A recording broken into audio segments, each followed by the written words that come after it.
मैं अपने ऑफिस पे बैठा हुआ था, डीलर वाले ऑफिस पे बैठा हुआ था। इतने में एक लड़की आई। लड़की ने बताया मेरा नाम रानी है और मैं तुम्हें बहुत पसंद करती हूँ। तुम अक्सर मेरी गली से आते जाते हो, इसलिए मुझे तुम बहुत पसंद आते हो। और कसम से मैं तुमसे बहुत ज़्यादा प्यार करती हूँ। मैं चौंक गया। मैं शौक हो गया कि अरे कैसे, ये कैसे बोल दिया इसने। मैंने तो कभी किसी से बोल ही नहीं पाया। मैंने उसे देखा, पूरी ऊपर से नीचे तक देखा कि काफ़ी अच्छी लड़की थी, समझदार भी थी। काश कि वो लड़की बहुत ज़्यादा अच्छी थी। वो बहुत ही ज़्यादा अच्छी थी। मैं उसे पसंद नहीं करता था, मैंने उस नज़र से कभी देखा भी नहीं था। मैंने पहली बार उस लड़की को देखा था, लेकिन उसने मुझसे ऐसा सब कुछ बोला तो मैंने भी अपने दिल में सोचा कि यार मैं भी तो यहाँ अपने डीलर वाले ऑफिस पे चुपचाप ही तो बैठा रहता हूँ, कुछ काम थोड़ी करता हूँ। क्यों ना टाइम पास ही हो जाए इससे, क्यों ना टाइम पास ही हो जाए इससे। तो मैंने भी उससे हाँ कह दिया। ठीक है, सच में मैं भी तुमसे प्यार करता हूँ, मैंने झूठ झूठ बोल दिया। बस फिर क्या हुआ, वो मेरा फ़ोन नंबर लेके चली गई और मैंने उसका फ़ोन नंबर ले लिया। अब हम दोनों बहुत बातें करते थे। मैं अपनी गाड़ी में कभी इधर घुमाता तो कभी उधर घुमाता, और कोई दिक्कत ही वाली बात नहीं थी। लेकिन लड़की जो थी बहुत अच्छी थी।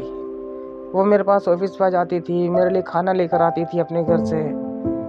बहुत बार मैं दोपहर में नहीं जा पाता था घर, तो मेरे लिए खाना भी लेकर आती थी। मैंने एक बार मजाक मजाक में कह दिया कि मुझे 25,000 रुपये की ज़रूरत है। तो रानी ने अपने घर से 25,000 रुपये लेकर आई और उन्होंने मुझे दिए। कहने लगी, लो तुम्हें ज़रूरत थी ना, ये पैसे लो, और ये मेरे पैसे जोड़े हुए हैं, मैंने जोड़े थे इन पैसों को, तो तुम रख लो। मैंने कहा, अरे पागल है क्या, मैं तुझसे कैसे पैसे ले सकता हूँ। मैंने बोला, मैं कैसे तुझसे पैसे ले सकता हूँ। तो रानी ने बोला, अरे नहीं, तुम मुझसे अलग थोड़ी हो, मैं तुमसे प्यार करती हूँ और आने वाले टाइम में हम दोनों मियाँ बीवी भी बनेंगे, ऐसी बात नहीं है, लेकिन तुम रख सकते हो, कोई दिक्कत नहीं है।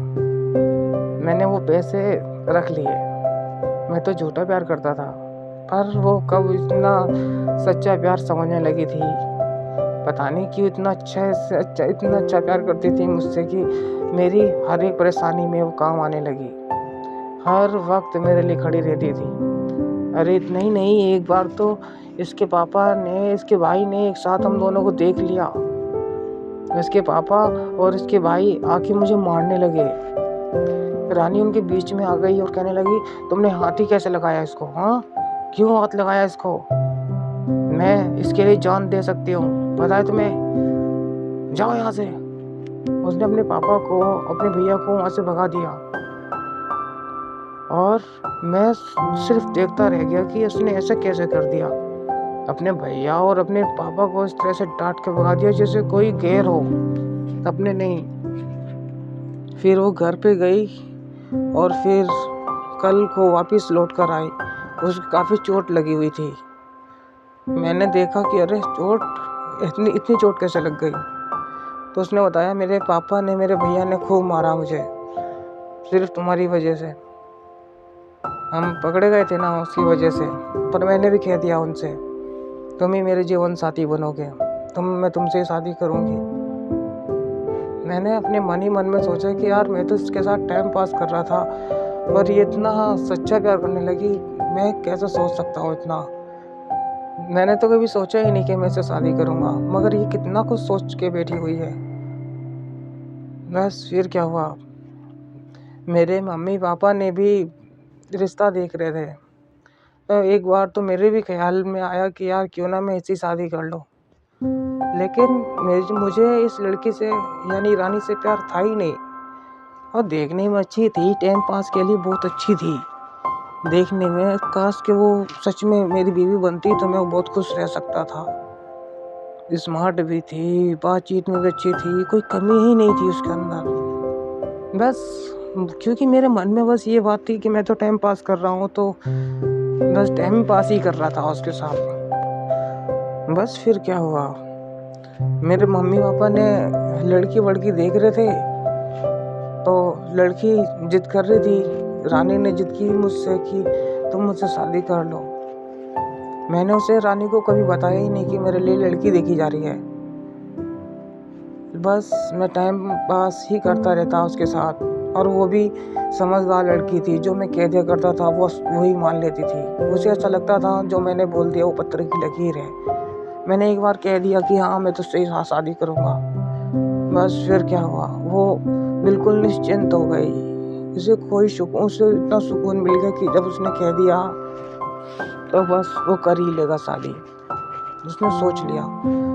बस मैंने तो कभी सोचा ही नहीं था मैं उससे शादी करूँगा। मेरे मम्मी पापा ने एक परिवार देखा, एक ऐसा परिवार जिसके अंदर एक लौती लड़की थी उनकी। वो भी स्मार्ट थी, बड़े पैसे वाले थे, हमसे तो 100 गुना ज़्यादा पैसे वाले थे, 100 गुना। हम तो एक छोटा मोटा डीलर का काम करते थे, लेकिन वो बहुत बड़े अमीर आदमी थे। एक कंपनी चला करती थी उनकी, काफ़ी बड़ी लंबी चौड़ी। लोग बाग तो हम तो एक घर में रहते थे, पर वो एक हवेली में रहते थे। हवेली का मतलब समझ रहे हो, बिल्डिंग नहीं, हवेली के अंदर रहते थे। और तो और उन्होंने साफ साफ बोला कि जब मेरे मम्मी पापा उनके घर गए रिश्ता तय करने के लिए, लड़की देखने के लिए, तो उन्होंने साफ साफ बोला कि मेरी एक अकेली लड़की है, और तुम लोग जो है यहाँ जो है जितने भी हैं सब लोग हमारे घर में जाके रहेंगे। उस घर को हम तुम्हारे नाम कर देंगे, और हमारी दूसरे देश में घर है तो हम वहाँ पे जाके रहेंगे। मेरी लड़की और तुम्हारी पूरी फैमिली हमारे घर में खुद के लिए रहेगी, और बाकी जो तुम्हारे घर हैं छोटे मोटे उन सबको बेच बाच के यहाँ पे लगा लो। जैसे भी करना है बेच बाच दो और हमारे पास आके रहने लग जाओ, क्योंकि तुम हमारे लायक हमारे बराबरी के तो नहीं हो, तो इसीलिए तुम हमारे घर में रहोगे तो हमारी बराबरी के लोग और किसी रिश्तेदारों को पता नहीं होगा कि ये हमने हवेली जो खरीदी है वो तुम्हारे लिए खरीदी है, क्योंकि हम किसी को बताएंगे नहीं। ऐसी फैमिली थी। अब बस मेरे घर वालों की आंखें फटी की फटी रह गई। इतने अमीर आदमी, इतनी बड़ी बड़ी बातें थी उनकी, उन्होंने जो भी बोला वो सच में सब कुछ सच सच बोला। एक अकेली लड़की को और क्या क्या दे सकते हैं।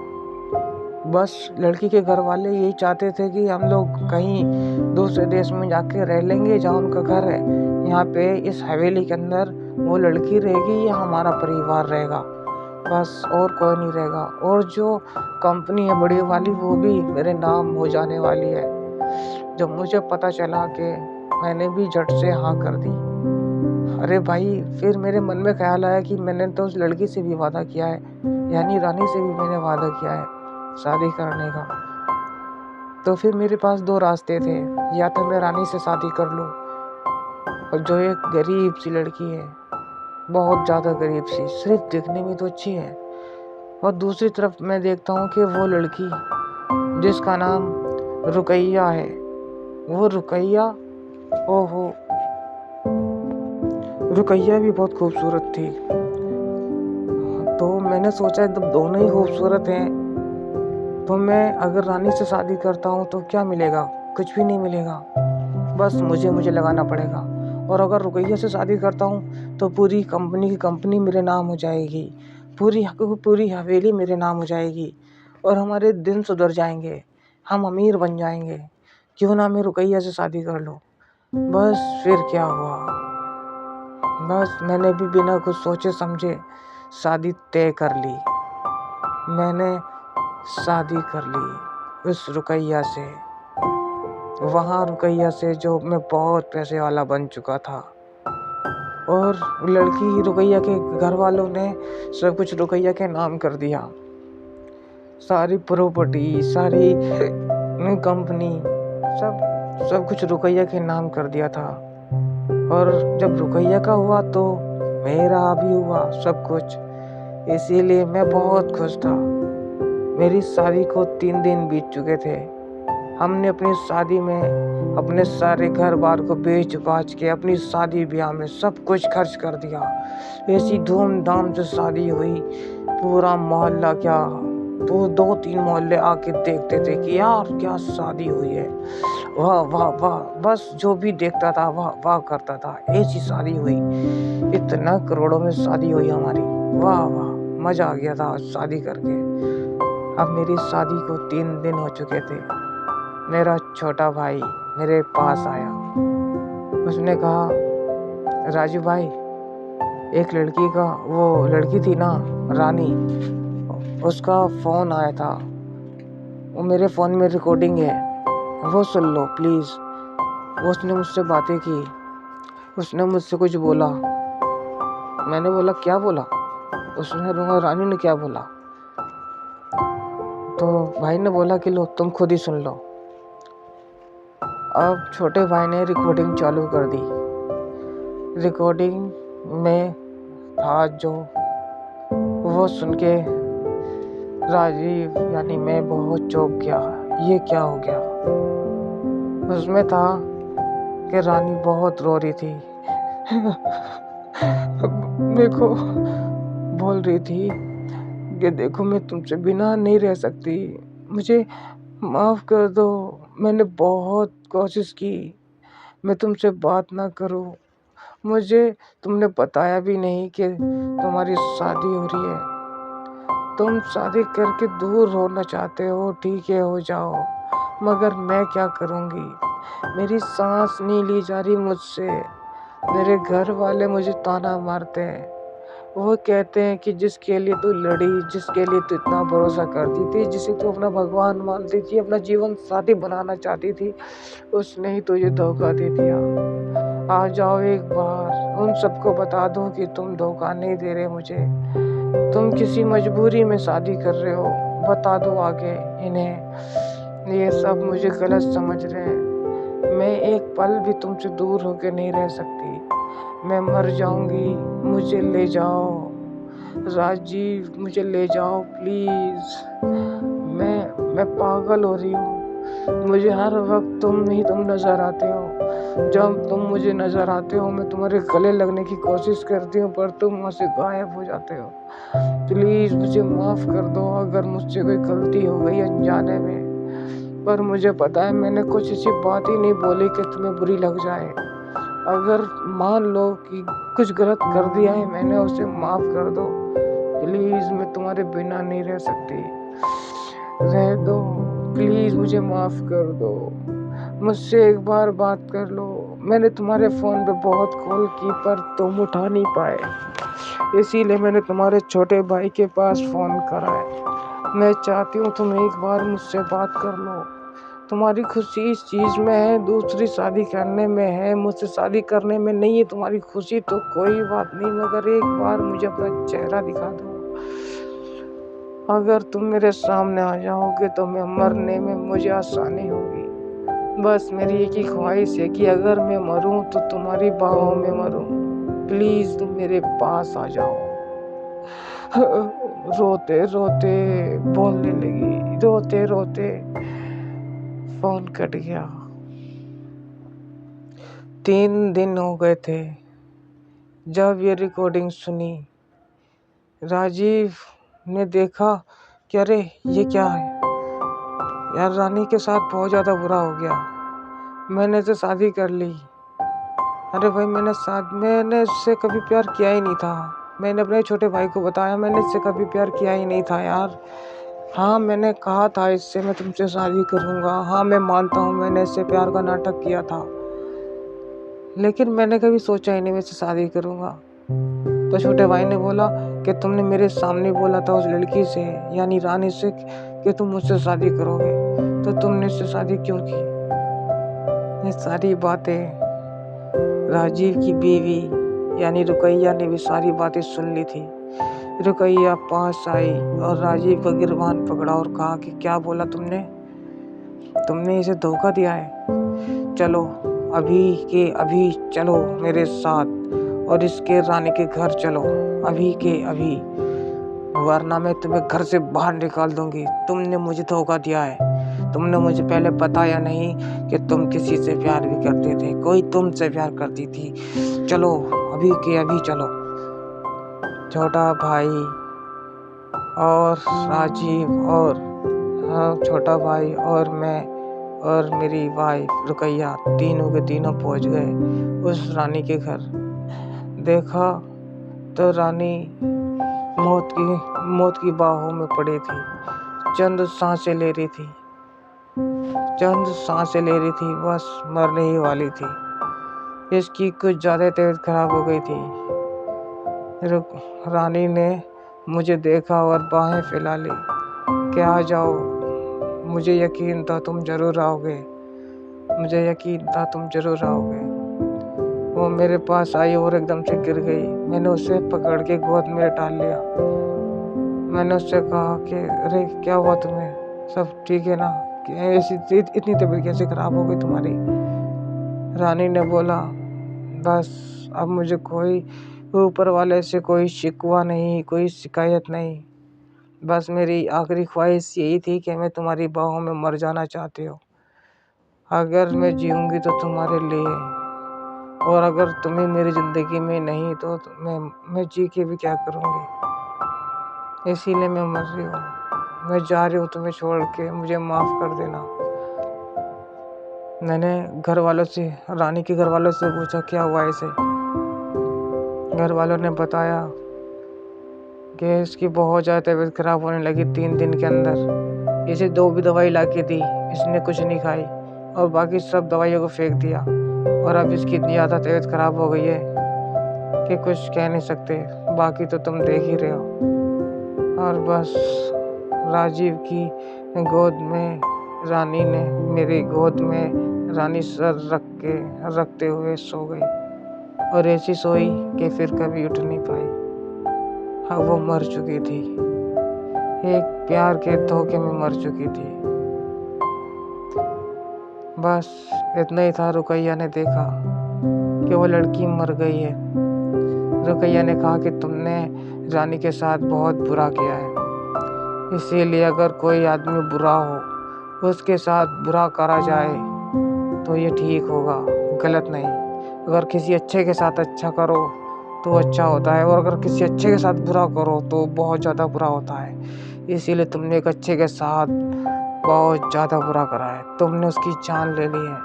और जो तुमने इतना मानती थी है, मैंने तुम्हारी सारी रिकॉर्डिंग सुनी, इसीलिए मुझे पता चला कि ये तुम्हें भगवान मानती थी, तुम्हें जीवन साथी मानती थी। मगर तुमने क्या किया इसके साथ, तुमने इसकी जान ले ली।